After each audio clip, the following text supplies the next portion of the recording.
Приветствуем наших подписчиков и гостей канала Код Изобилия. Друзья, мы вас всех приветствуем в изобилии и достатке. Сегодня в этом видео мы с вами поговорим о народных приметах и обычаях, об иконах Божьей Матери. Обязательно досмотрите это видео до конца, и вы узнаете много полезной и важной информации для себя. А прямо сейчас подпишитесь на канал Код Изобилия, ставьте лайк этому видео и обязательно поделитесь этим видео с теми, кому вы считаете, что эта информация действительно будет полезна и важна. Вы знаете, святой лик – это хранитель и заступник верующего человека. И преклоняясь пред ним, люди просят защиты от всевозможных бед и происков нечистого. И, конечно же, у каждой иконы предназначение разное. Некоторые из них способны предупреждать о грядущих несчастьях и бедах. И суеверно настроенные люди настороженно относятся к падению святого лика, считая это дурным предзнаменованием. Но это не всегда так. Например, поверья о лике Богоматери весьма противоречивы, и у них множество значений и уточнений. А примета Казанской иконе Божьей Матери утверждает, что упав, она покоряет человека его греховными помыслами. Это напоминание о том, что необходимо посетить храм и покаяться. И одна из народных примет утверждает, что упавшая икона Божьей Матери является символом грядущей беды или даже предвещает смерть родственника. По другой версии, ее падение говорит о появившейся в доме нечисти. Чтобы избавить свое жилье от темных сил, рекомендуется позвать священника, который обязательно очистит помещение. Очень важно в трактовке народных примет учитывать, как, откуда и при каких обстоятельствах упала икона Божьей Матери.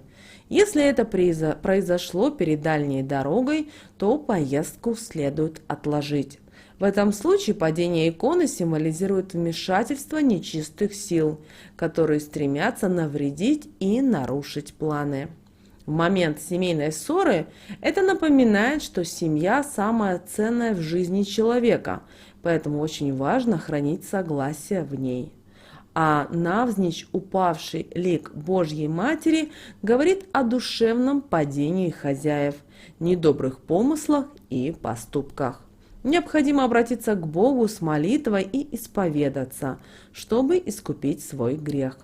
Если икона Божьей Матери неожиданно слетела со стены, значит, следует обратить внимание на свое здоровье, образ и режим питания. А лик, упавший с полки, напоминает о длительном отсутствии благих поступков.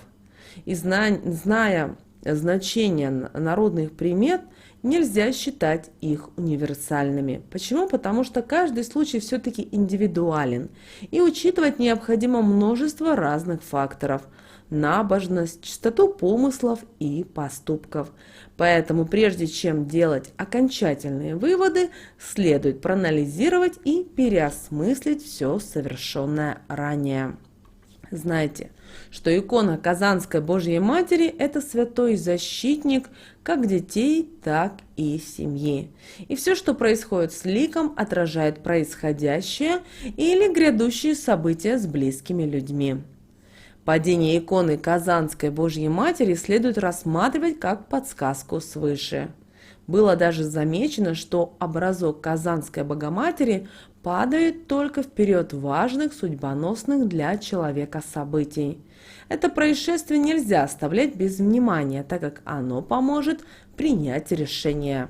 А если картина упала ликом вниз, то народная примета трактуется как сообщение о том, что человек собирается совершить какой-то страшный грех.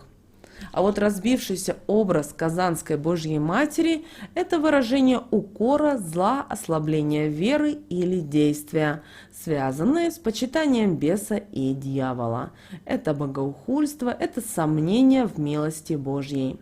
В этом случае даже священнослужители рекомендуют посетить церковь и покаяться пред ликом Казанской Божьей Матери, моля о прощении. А вот падение иконы Казанской Богоматери в ночное время указывает на греховные помыслы, которые захватили человека.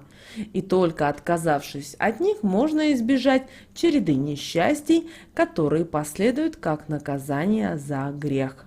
Народные приметы также связывают ночное падение иконы с наличием порчи, сглаза и нечистых сил. Ведь именно ночью совершаются все магические ритуалы, а упавший святой лик подтверждает разрушение положительной энергетики дома. И вы знаете, церковь, конечно, не одобряет народные приметы, приравнивая их к языческим действиям. И по мнению священника, человек, подавшим суеверие, достоин осуждения. На вопросы прихожан о внезапном падении образа священник вам ответит, что достаточно выполнить 3 простых действия. Лучше крепить на стену, ставить на ровную поверхность и размещать в специально отведенных местах, в правом углу дома, который в народе еще и называют красным. Также обращаем ваше внимание, что ни в коем случае нельзя проявлять неуважение к Всевышнему и Матери Его Богородице. Поэтому, если действительно у вас разбилась икона, то выкидывать вы можете только осколки стекла.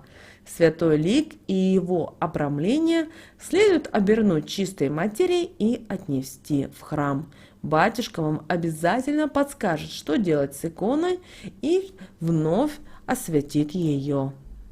Чествование иконы Казанской Богоматери происходит 4 ноября, и каждый из нас обязательно старается в этот день посетить храм, а после православной литургии совершают крестный ход.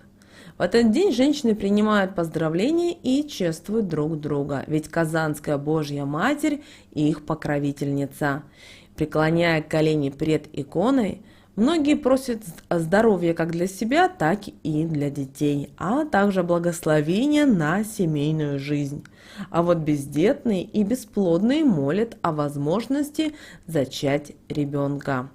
И существует даже такое народное поверье, что люди, которые вступили в брак 4 ноября, проживут вместе долгую и счастливую жизнь. Желая стать привлекательной, незамужние женщины в день Казанской Божьей Матери проводили защитный обряд в березовой роще. Они смотрелись в засохший лист березы, словно зеркало.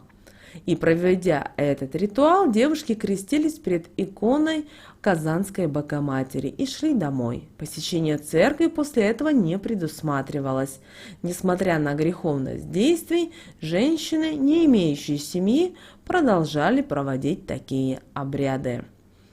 И, друзья, примета Казанской Матери должна быть одна и очень важная. В день чествования иконы необходимо посетить церковь. Для большинства людей суеверие по-прежнему занимает не последнее место. Поэтому верьте, и, конечно, каждый из нас продолжает следовать различным поверьям, в какой-то степени поддаваясь панике из-за дурного толкования примет.